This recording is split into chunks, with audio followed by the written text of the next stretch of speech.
Buenas tardes, profesora. Buenas tardes, compañeros. Nuestro grupo está conformado por Moisés Rodríguez, Cristóbal Tello y Benjamín Esparza, y quien les habla, Diego Álvarez. Y en este caso vamos a hablar sobre un análisis radiológico y ecográfico de la articulación de hombro. A modo de introducción de la presente exposición, analizaremos las estructuras anatómicas de la articulación del hombro desde un punto de vista radiológico y ecográfico. Vamos a abarcar desde lo normal hasta lo patológico en cada caso, y exponiendo cómo reconocer y diferenciar las distintas estructuras anatómicas y sus afecciones particulares en este tipo de articulación. En la presente imagen, viendo la anatomía del hombro, se pueden ver las estructuras óseas y ligamentosas de la articulación.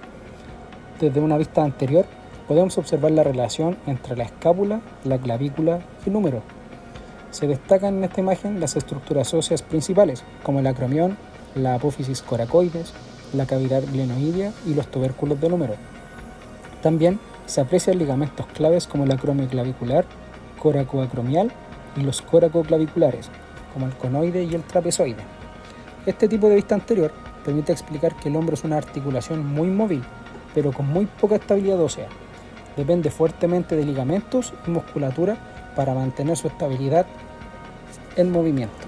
En la presente imagen, esta vez de una vista posterior, se puede observar cómo la espina de la escápula divide la superficie en la fosa supraespinosa, que es el origen del músculo supraespinoso, y la fosa infraespinosa, que es la zona de origen del músculo infraespinoso. El acromión se proyecta lateralmente para articular con la clavícula. También, de igual forma, se visualiza el tubérculo infraglenoideo, que es el punto de origen de la porción larga del músculo tríceps. Este tipo de vista posterior ayuda a entender la organización posterior del hombro y la función de los músculos estabilizadores posteriores de la articulación. Continuando con la anatomía del hombro, esta vez fijando en las porciones musculares que ayudan a la estabilización del hombro, desde una vista anterior y posterior, se muestran los músculos que rodean la articulación glenohumeral. Se identifican 4 músculos del manguito rotador que son los más importantes para la estabilización. Podemos ver el supraespinoso, infraespinoso, redondo menor y el subescapular. También de igual forma se visualizan músculos potentes como el deltoides, el redondo mayor, el bíceps braquial, tríceps y coracobraquial. El manguito rotador cumple la función de centrar la cabeza humeral en la cavidad glenoidea, mientras que el deltoides y otros músculos generan movimientos amplios del brazo. Esta imagen permite explicar cómo se combina la movilidad y la estabilidad del hombro. En la siguiente imagen corresponde una radiografía anteroposterior de un hombro derecho, donde se observa claramente las estructuras óseas principales que conforman la articulación glenohumeral y cintura escapular. Este tipo de imagen nos permite identificar la congruencia de la articulación glenohumeral y la disposición de elementos que participan en su estabilidad y en su movilidad. Podemos distinguir la parte superior, el acromión, ¿cierto?, que es una prolongación lateral de la escápula y que forma el techo del hombro y protege la cabeza del húmero. Podemos ver la apófisis coracoides, que es una proyección anterior de la escápula y es un punto de inserción de músculos importantes para esta estabilidad de la articulación. La clavícula se puede observar en el extremo lateral articulándose con el acromión. Se distingue la escápula y glenoides, que reciben la cabeza del húmero. También, de igual forma, es una cavidad poco profunda que permite una amplia movilidad. La cabeza del húmero es una estructura esférica que se sitúa dentro de la glenoides y tiene una relación articular conservada. Podemos distinguir la diáfisis del húmero, ¿cierto?, que es la parte media del hueso, y se es visible de distal a la cabeza. Las costillas se observan como sombras curvas de la parrilla costal. En esta imagen, al igual que en la anterior, podemos apreciar una radiografía antero-posterior de la articulación de hombro, teniendo en cuenta que también se le conoce como AP verdadera o de Greichel. En esta podemos evaluar según la ABCS, que sería primero la posición y el contorno de los huesos, viendo si hay desplazamientos, luxaciones o alteraciones en la estructura ósea de esta articulación. Se evalúa también la cortical ósea, que en esto se ve si es que hay interrupciones de alguna forma, líneas de fractura, microlesiones, esclerosis, osteopenia o algún tipo de cambio en la densidad, ya sea en el hueso trabecular o en el hueso cortical. Podría tener alguna alteración, por ejemplo, una persona que sea mayor y que esté perdiendo densidad ósea. Se puede evaluar el cartílago, evalúa el espacio articular, porque en radiografía no se puede denotar como tal. Por lo tanto, si uno ve una disminución o aumento del espacio articular, puede dar a entender una lesión meniscal o artrosis. También puede dar a entender un derrame, hemartrosis o luxación. También se evalúan los tejidos blandos de manera de ver un aumento de volumen, un edema, gas o cuerpos extraños o calcificaciones alrededor de esta articulación. También se debe tener en cuenta que el paciente debe estar preferiblemente erecto en plano coronal y la imagen en el hombro en este caso debe estar frente al receptor de la imagen.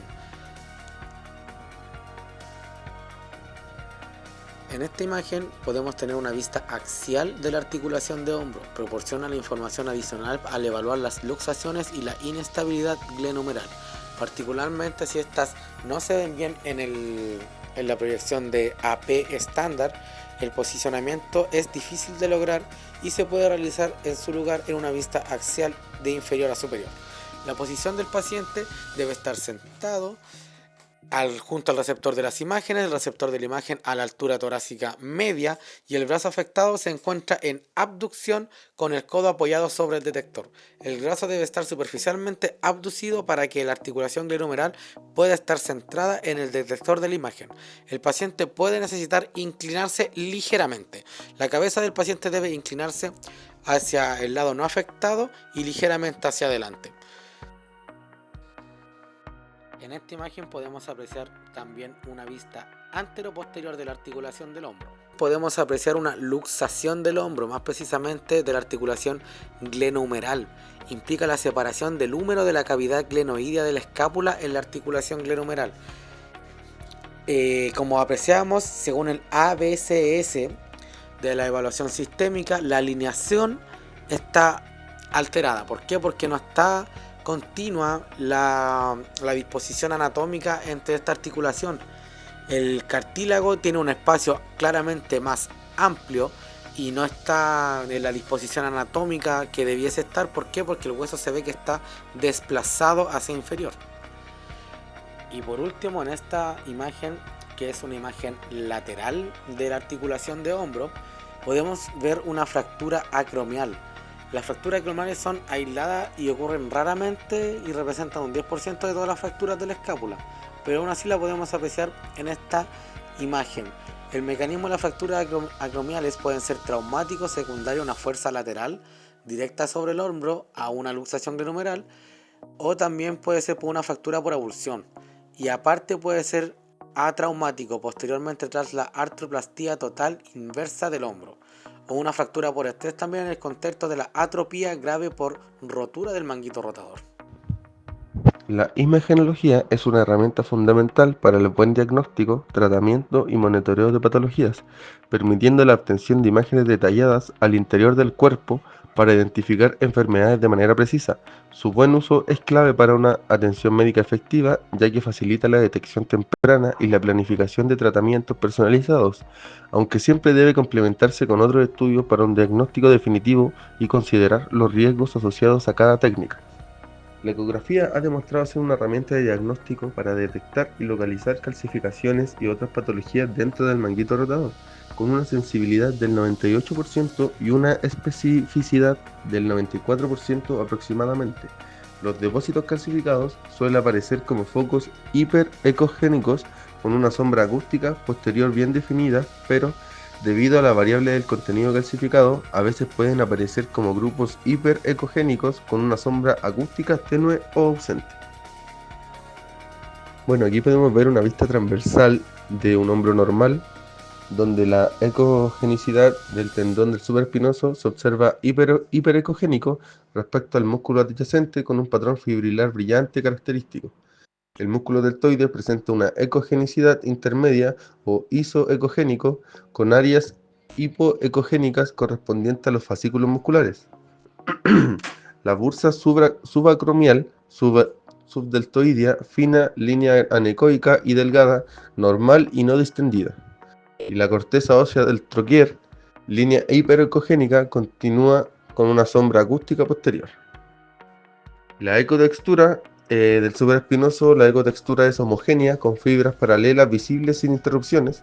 La del deltoide, la ecotextura es heterogénea fisiológica, compuesta por fascículos hipoecogénicos y septos hiperecogénicos normales. Y la bursa tiene una ecotextura homogénea, sin engrosamiento ni líquidos.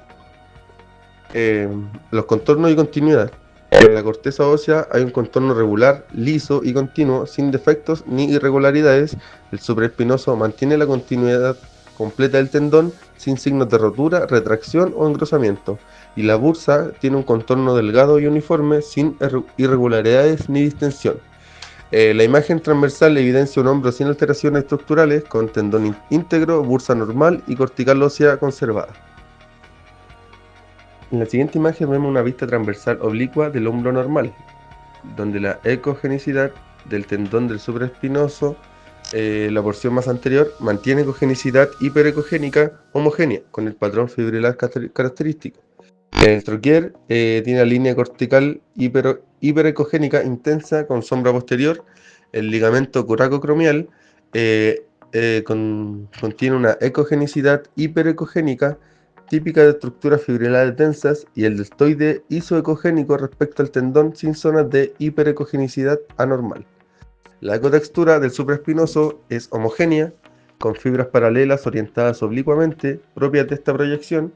Los ligamentos visualizados tienen una textura fibrilar línea homogénea, y la del deltoide, la ecotextura es normal, heterogénea, pero simétrica y sin lesiones. Los contornos y continuidad del supraespinoso es un contorno liso y continuo, sin abultamientos ni discontinuidades que sugieran tendinopatía o rotura. La corteza del troquier sugiere una línea regular, sin erosiones ni irregularidades. La línea coracocromial se observa continuo y sin engrosamiento. En la bursa, sí visible un contorno delgado y uniforme.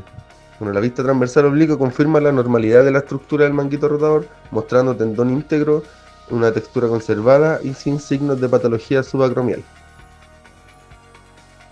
En análisis de imágenes patológicas podemos ver los diferentes tipos de calcificaciones tendinosas en el hombro, las cuales estas se dividen en 3 tipos. En el primero podemos ver un borde hiperecogénico y una sombra acústica posterior fuerte, o sea que el ultrasonido no atraviesa la calcificación debido a su densidad y genera una sombra negra detrás. En la tipo 2 podemos ver una calcificación blanda, en donde hay una ecogenicidad intermedia. En esta se ve más homogénea y sin sombra posterior, por lo que hay menor densidad que en la tipo 1. Esto significa que hay una calcificación en fase de reabsorción o de reblandecimiento. En esta etapa hay un proceso inflamatorio más activo, por lo que puede generar más dolor y es más probable que el cuerpo la esté eliminando. En la tipo 2 podemos ver una calcificación líquida, en donde hay un borde hiperecogénico fino, un centro anecoico indicando contenido líquido. Esto significa que hay una fase de reabsorción avanzada, donde la calcificación se ha licuado, por lo que puede romperse hacia el espacio subacromial, subdeltoideo, provocando dolor agudo y una inflamación intensa. Como conclusión, podemos ver que la ecografía de hombro es una herramienta de diagnóstico esencial para evaluar en detalle los tejidos blandos como músculos, tendones y bursas. Esto nos permite identificar lesiones del manguito rotador, bursitis, tendinopatías, entre otras, además de detectar procesos inflamatorios, su carácter dinámico, rápido y sin radiación, lo que la convierte en un examen ideal para el estudio del hombro y la evolución de sus lesiones, aportando información precisa y útil para el manejo clínico.